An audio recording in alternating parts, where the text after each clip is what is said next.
નમસ્કાર મિત્રો, ફરી એકવાર હાર્દિક સ્વાગત છે મિત્રો તમારું અમારા આજના વિડીયોમાં. ચૈત્ર માસના છેલ્લા દિવસોમાં કરવામાં આવતી એક ખાસ એવા ઉપાય જે જો તમે સાચા મનથી એકવાર પણ કરો તો તમારું ઘર સુખ, શાંતિ અને સમૃદ્ધિથી ભરાઈ જશે. હવે આવી રહ્યો છે આ ચૈત્ર માસનો છેલ્લા દિવસો, એક એવો દિવસ કે જ્યાં કરેલી નાની આવી એક સેવા તમારા જીવનમાં સમૃદ્ધિ અને શાંતિ લાવી શકે છે અને સંપૂર્ણ ચૈત્ર માસનું પુણ્ય ફળનો લાભ પણ મળે છે. તો મિત્રો, અમારી ચેનલમાં તમારું સ્વાગત છે. આજે અમે તમને એવી એક ખાસ વસ્તુ વિશે કહીશું જે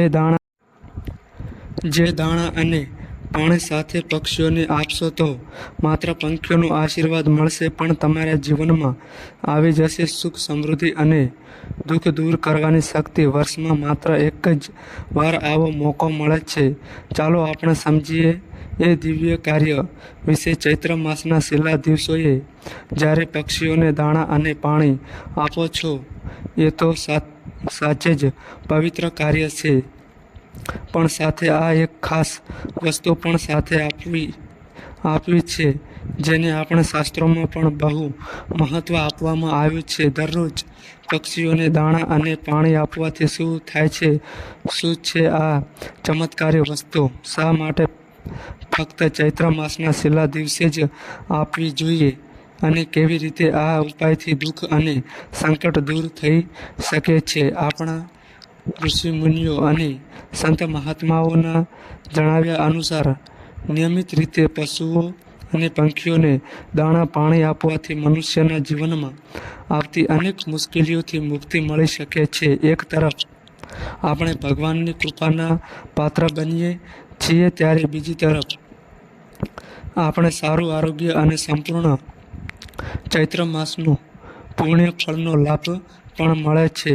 પક્ષીઓને દાણા આપવાના અનેક ફાયદા છે. આથી એવું માનવામાં આવે છે કે જો એક સાથે 1000 આત્મા તમને આશીર્વાદ આપે તો તમારું નસીબ જલ્દી બદલાઈ શકે છે. કારણ કે મિત્રો, જ્યારે તમે પક્ષીઓને ભોજન અને પાણી આપો છો, ત્યારે તમને સાક્ષાત દેવી દેવતાઓનો આશીર્વાદ પ્રાપ્ત થાય છે. જો તમે પક્ષીઓને એના મનના હિસાબે ભોજન કરાવો છો તો તમને જિંદગીનું બધું જ સુખ મળી શકે છે જેની તમને જરૂર છે. આથી મિત્રો, તમારે આ બધા જ ઉપાય કરવા જોઈએ. આવું કરવાથી તમે જલ્દી જ લેણામાંથી પણ બહાર આવી શકો છો. વિવિધ ધર્મશાસ્ત્રો અને જ્યોતિષશાસ્ત્રમાં પણ પક્ષીઓને દાણા આપવું એ ખૂબ મહત્વપૂર્ણ અને લાભદાયક કાર્ય ગણવામાં આવ્યું છે. હિન્દુ ધર્મ સિવાય મુસ્લિમ અને ખ્રિસ્તી ધર્મમાં પણ પક્ષીઓને દાણા આપવાની વાત કહેવામાં આવી છે. મૂંગા પક્ષીઓને દાણા પાણી આપવું પર્યાવરણીય દ્રષ્ટિએ પણ મહત્વપૂર્ણ છે. જ્યોતિષશાસ્ત્ર અનુસાર પક્ષીઓને દાણા આપવાથી કુંડલીના ઘણા ગ્રહ દોષ દૂર થાય છે. પક્ષીઓને ભોજન અને પાણી આપવાથી ઘણા ગ્રહો મજબૂત બને છે અને શુભ પરિણામ આપે છે. સાથે જ જીવનમાં આવતા અવરોધો પણ દૂર થાય છે. તો મિત્રો, એ વસ્તુ વિશે જાણતા પહેલા, જો તમે ઈચ્છો છો કે માતા લક્ષ્મીજીની કૃપા સદાય તમારા અને તમારા પરિવાર પર રહે, માતા લક્ષ્મીજીના આશીર્વાદથી તમે ખૂબ ઉન્નતિ કરો અને આગળ વધો, તો પ્રિય ભક્તો, કમેન્ટ બોક્સમાં જઈને તરત જ જય માં લક્ષ્મી જરૂર લખો. અને જો હજી સુધી તમે વિડીયોને લાઈક નથી કર્યો તો કરી દેજો અને ચેનલને સબસ્ક્રાઈબ કરી દેજો. મિત્રો, ચાલો આપણે જાણીએ કે પક્ષીઓને દાણા આપવાથી કયા લાભ થાય. પક્ષીઓને દાણા આપવાથી વ્યક્તિને માનસિક શક્તિ મળે છે અને તે યોગ્ય રીતે નિર્ણય લઈ શકે છે. રાહુની અપ્રિય અસર ઓછી થાય છે અને શુભ પરિણામો મળવા લાગે છે. પક્ષીઓને દાણા પાણી આપવાથી નવગ્રહોને અશુભ પ્રભાવ દૂર કરી શકાય છે, કારણ કે પક્ષીઓમાં નકારાત્મક પ્રભાવને કાબૂમાં રાખવાની અદ્ભુત શક્તિ હોય છે, જેમ કે કાળા કાગડાને ભોજન આપવાથી અનિષ્ટ અને શત્રુઓનો નાશ થાય છે અને શનિ ગ્રહ સાથે સંકળાયેલા અવરોધો શાંત થાય છે. બુધ ગ્રહની અશુભ અસરને દૂર કરવા માટે પોપટનું પાલન કરાય છે. આવા પક્ષીઓને દાણા આપવાથી નોકરી અને વ્યવસાયમાં પ્રગતિ મળે છે. સૂર્ય અને બુધ ગ્રહ પણ મજબૂત બને છે. જેમના જન્મ કુંડળીમાં સૂર્ય અને બુધ નબળા હોય તેમને દરરોજ પક્ષીઓને દાણા પાણી આપવા જોઈએ. આથી જિંદગીમાં આવતા અવરોધો દૂર થાય છે અને આત્મવિશ્વાસ પણ વધે છે. ધન વૃદ્ધિ થાય છે. જો કોઈ વ્યક્તિ રોગથી પીડિત હોય તો તેને પક્ષીઓને દાણા જરૂરથી આપવા જોઈએ. આવા કાર્યથી પાપ અને દોષ નાશ પામે છે, રોગમાંથી રાહત મળે છે અને મુશ્કેલીઓ દૂર થાય છે. જ્યોતિષશાસ્ત્ર અનુસાર વિદ્યાર્થીઓએ પણ પક્ષીઓને દાણા આપવા જોઈએ. આથી શિક્ષામાં પ્રગતિ થાય છે અને એકાગ્રતા વધી શકે છે. પક્ષીઓને દાણા આપવાથી સંતાનની રક્ષા થાય છે. ઘરમાં સુખ સમૃદ્ધિ આવે છે. જે ઘરમાં દરરોજ પક્ષીઓને દાણા અને પાણી આપવામાં આવે છે ત્યાં ક્યારેય પણ ધન અને અન્નની કમી થતી નથી. ઘરમાં કકળાટ પણ નથી રહેતો. પક્ષીઓને દાણા આપવાથી સંકટોથી પણ રક્ષણ મળે છે.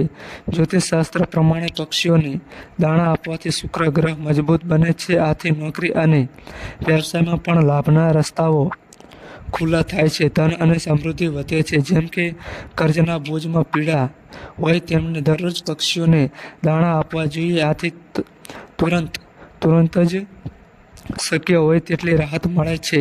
પક્ષીઓને દાણા આપવાથી ઘરમાં લક્ષ્મીનો વાસ રહે છે. હંમેશા ઘરમાં સુખ સમૃદ્ધિ અને બરકત રહે છે. ઘરની છત પર પક્ષીઓને દાણા આપવાથી ઘરના વાસ્તુ દોષ પણ દૂર થાય છે. જ્યારે મંદિરમાં પક્ષીઓને દાણા આપવાથી અક્ષય પૂર્ણ ફળ મળે છે. આવા લોકોને હંમેશા ભગવાનની કૃપા મળતી રહે છે. પક્ષીઓને દાણા પાણી આપવાના લાભ વિશે તમે જાણ્યું. અમે તમને માત્ર એટલું જ કહેવા માંગીએ છીએ કે જીવજંતુઓ પ્રત્યે આપણું પણ કંઈક કર્તવ્ય હોય છે. તેમના માટે દાણા પાણીની વ્યવસ્થા કરવી એ આપણું કર્તવ્ય છે. તેમના માટે આપણી પાસે દયા ભાવ હોવો જોઈએ.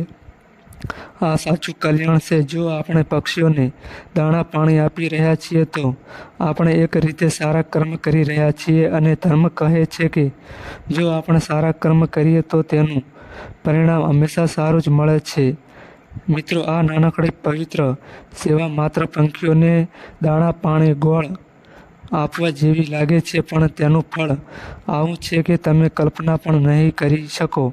આ એક ક્રિયા તમારા જીવનમાં લાવશે શાંતિ અને સમૃદ્ધિના આ 7 આશીર્વાદ. તો મિત્રો, એ વસ્તુ વિશે જાણતા પહેલા જો તમે ઈચ્છો છો કે માતા લક્ષ્મીજીની કૃપા સદાય તમારા અને તમારા પરિવાર પર રહે, માતા લક્ષ્મીજીના આશીર્વાદથી તમે ખૂબ ઉન્નતિ કરો અને આગળ વધો, તો પ્રિય ભક્તો, કમેન્ટ બોક્સમાં જઈને તરત જ જય માં લક્ષ્મી જરૂર લખો. અને જો હજી સુધી તમે વિડીયોને લાઈક નથી કર્યો તો કરી દેજો અને ચેનલને સબસ્ક્રાઈબ કરી દેજો. એક ઘરમાં શાંતિ, જ્યાં વિવાદ હોય ત્યાં શાંતિ આવશે. જ્યાં સતત કલેશ હોય, તૂણ હોય, સંબંધોમાં તણાવ હોય, ત્યાં હરિચર્ચા અને સમિત ફરી પાછું આવશે. બે ઘરનું સુખ ટકશે. ઘરના સભ્યો વચ્ચે પ્રેમ અને સુમેળ વધશે. માતા પિતા, પત્ની અને સંતાનો વચ્ચે સ્નેહનું વાતાવરણ ઊભું થશે અને ઘરમાં આનંદ ઊંડે બીજે નહીં પરંતુ દરેક ખૂણે ઝંકાશે. 3 આરોગ્યમાં સુધારો નજર લાવી હોય કે કોઈ ચિરકાળ બીમારી, એ પંખીઓ ભગવાનના દૂત બનીને એ નકારાત્મક ઉર્જાને દૂર લઈ જાય છે. મન અને શરીર બંનેમાં આવશે આરામ. 4 સંતાન સુખ મળશે. જેમના ઘરમાં સંતાન સુખ નથી, તંદુરસ્તી, સંતાનની ઈચ્છા છે કે સંતાન તરફથી દુઃખ હોય તેમાં સુધારો આવશે. સંતાન જ્ઞાનકારી અને સફળ બનશે. 5 વ્યવસાયમાં વૃદ્ધિ, રોકાયેલા કામ આગળ વધશે. નોકરીમાં પ્રમોશન, વેપારમાં લાભ, નવી તકો ખુલી શકે છે. જે રસ્તા બંધ લાગતા હોય ત્યાંથી આશ્ચર્યજનક સહારો મળી શકે છે. ધનના દોસ્ત ખુલી જશે, જ્યાંથી તમે ન સમજતા હોય એવા સ્ત્રોતથી પણ ધન લાભ થઈ શકે છે. ધંધામાં નવી ડીલ, જૂના પૈસા પાછા મળવા, અટકેલી રકમ મળવી, નવો પગાર, સુધારો બધું શક્ય બને છે. કર્જ મુક્તિ થશે. ઋણ કે કરજ જે જીવન પર ભાર બની બેઠું છે, ધીમે ધીમે તેનું નિવારણ થાય છે. નવો ઉધાર લેવાની જરૂરિયાત ટળે છે અને પૈસા ઉપર નિયંત્રણ સ્થાપિત થાય છે. ધાર્મિક અને આધ્યાત્મિક મહાશક્ત્યક્ષમ પૂર્ણ વધે છે. હિન્દુ ધર્મ અનુસાર ભૂખ્યા તરસ્યા જીવોની સેવા કરવી એ મહાપુણ્યનું કામ છે. એવા કર્મ ભવિષ્યમાં આપણે સારું ફળ આપે છે. અહિંસા પરમ ધર્મ. અહિંસા એટલે કોઈ જીવનને પીડા ન આપવી. ભૂખ્યા પક્ષીઓને ખોરાક આપવો એ અહિંસાનું જીવંત ઉદાહરણ છે. કર્મફળ સિદ્ધાંત પ્રમાણે જેમ તમે અન્ય જીવો માટે શ્રદ્ધા અને દયા દર્શાવો છો તો બ્રહ્માંડ એ તમારા માટે સારું ફળ તૈયાર કરે છે. માનસિક શાંતિ અને તૃપ્તિ. જ્યારે પણ તમે નિસ્વાર્થ સેવા કરો છો ત્યારે એક અનોખી શાંતિ અનુભવો છો. પક્ષીઓ આપેલા દાણા ખાતા કે પાણી પીતા હોય ત્યારે તેને જોઈને તત્કાળ આનંદ, સંતોષ અને આંતરિક શાંતિ મળે છે. તે તમારા અંદર કરુણા અને સંવેદના જેવી ગુણોનો વિકાસ કરે છે. પર્યાવરણીય લાભ. મોટા શહેરોમાં ઘણી જગ્યાએ પક્ષીઓને કુદરતી ખોરાક મળતો નથી. જો આપણે તેમને દાણા આપીએ છીએ તો તે જીવિત રહે છે, જે પર્યાવરણ માટે પણ જરૂરી છે. પક્ષીઓ પરાગસંચાર, જીવાણુ નિયંત્રણ અને કુદરતી ઇકોસિસ્ટમ જાળવવા પણ મહત્વની ભૂમિકા ભજવે છે. વૈજ્ઞાનિક દ્રષ્ટિકોણ. ડોપામીન અને ઓક્સિટોસિન હોર્મોન સેવા દયા દર્શાવવાથી શરીરમાં ડોપામીન અને ઓક્સિટોસિન વધવા લાગે છે, જે ખુશી અને શાંતિ આપે છે. મનોબળ અને પોઝિટિવ વિચારો. રોજ સવારે દાણા પાણી આપવાથી દિવસની સારી શરૂઆત થાય છે અને મન પણ પોઝિટિવ રહે છે. આર્થિક રીતે વ્યાજબી અને સરળ સેવા. દરેક વ્યક્તિ આ સેવા ખૂબ ઓછી કિંમતમાં કરી શકે છે. માત્ર થોડા દાણા અને પાણીથી અનેક અબોલ મૂંગા પંખીઓને જીવાડી શકાય છે. તેના માટે કોઈ વિશેષ વ્યવસ્થા કરવાની જરૂર નથી. ઘરના સાપરા, બાલ્કની કે જમણવારની જગ્યાએ પણ સેવા થઈ શકે છે. શાસ્ત્રીય ઉલ્લેખ. ગ્રંથો જેમ કે ગરુડ પુરાણ અને મહાભારત વગેરેમાં પણ પંખીઓ તથા અન્ય જીવજંતુને દાન આપવાનો ઉલ્લેખ છે. એક કહેવત પણ છે, અન્નદાન મહાદાન, જેમાં પંખીઓને આપેલું અન્ન પણ આવે છે. શ્રદ્ધાનો દિવસ એ દિવસ છે. આ છે સેવા અને કરુણાનો દિવસ. અને આજના દિવસે જો તમે પક્ષીઓને દાણા પાણી સાથે એક ખાસ વસ્તુ આપી દો, દુઃખ દૂર થાય છે, ગૃહદોષ શાંત થાય છે અને જીવનમાં અશાંતિ સ્થાન છોડીને શાંતિને આમંત્રિત કરે છે. પણ પ્રશ્ન એ છે, શું છે એ ખાસ વસ્તુ? શું છે એ રહસ્ય જે વેદો અને પુરાણોમાં પણ ઉલ્લેખિત છે? તો મિત્રો, એ વસ્તુ વિશે જાણતા પહેલા જો તમે ઈચ્છો છો કે માતા લક્ષ્મીજીની કૃપા સદાય તમારા અને તમારા પરિવાર પર રહે, માતા લક્ષ્મીજીના આશીર્વાદથી તમે ખૂબ ઉન્નતિ કરો અને આગળ વધો, તો પ્રિય ભક્તો, કમેન્ટ બોક્સમાં જઈને તરત જ જય માં લક્ષ્મી જરૂર લખો. અને હજી સુધી તમે વિડીયોને લાઈક નથી કર્યો તો કરી દેજો અને ચેનલને સબસ્ક્રાઈબ કરી દેજો. ચૈત્ર માસના છેલ્લા દિવસો. પક્ષીઓને દાણા પાણી સાથે ગોળ આપવાનો. ગોળ એટલે મીઠાશ, ગોળ એટલે સકારાત્મકતા. જ્યારે તમે ગોળ સાથે દાણા અને પાણી આપશો ત્યારે એ પંખીઓ તમારો સંદેશો લઈ જાય છે સીધા બ્રહ્માંડ સુધી અને તમારી પ્રાર્થનાને મજા આવે છે. એક નવી ઊંચાઈ. ઘરમાં શાંતિ નથી, મનમાં ભય છે, ઘરમાં કલેશ છે, તો આજે જ દાણા, પાણી અને ગોળ ભેગા કરીને નજીકના વૃક્ષ નીચે અથવા ઘર આંગણે પક્ષીઓને અર્પણ કરો. આ નાનકડી સેવા આપશે તમને ચૈત્ર માસનું સંપૂર્ણ ફળ અને નવા વર્ષની શરૂઆત કરશે. શુભ આશીર્વાદથી મિત્રો, ભગવાનના આ મહિનાઓમાં એક પવિત્ર કાર્ય કરીને આપો તમારા જીવનને શાંતિ અને સફળતાનો આશીર્વાદ.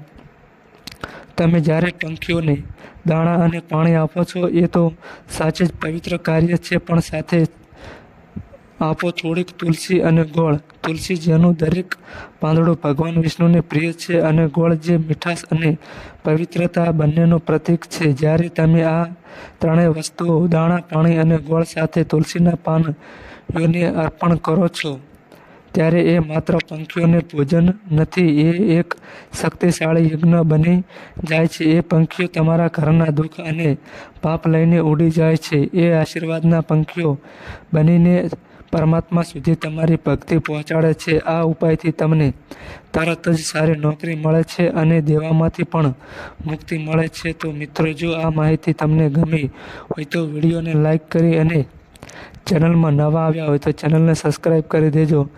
પણ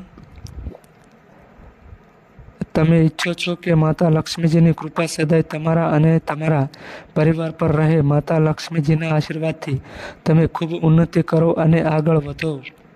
પ્રિય ભક્તો, કમેન્ટ બોક્સમાં જઈને તરત જ જય માં લક્ષ્મી જરૂર લખજો અને સાથે સાથે વાસ્તુ શાસ્ત્રને લગતા વિડીયો, સત્ય ઘટના આધારિત વિડીયો અને જૂના ઇતિહાસને લગતા વિડીયો હોય છે.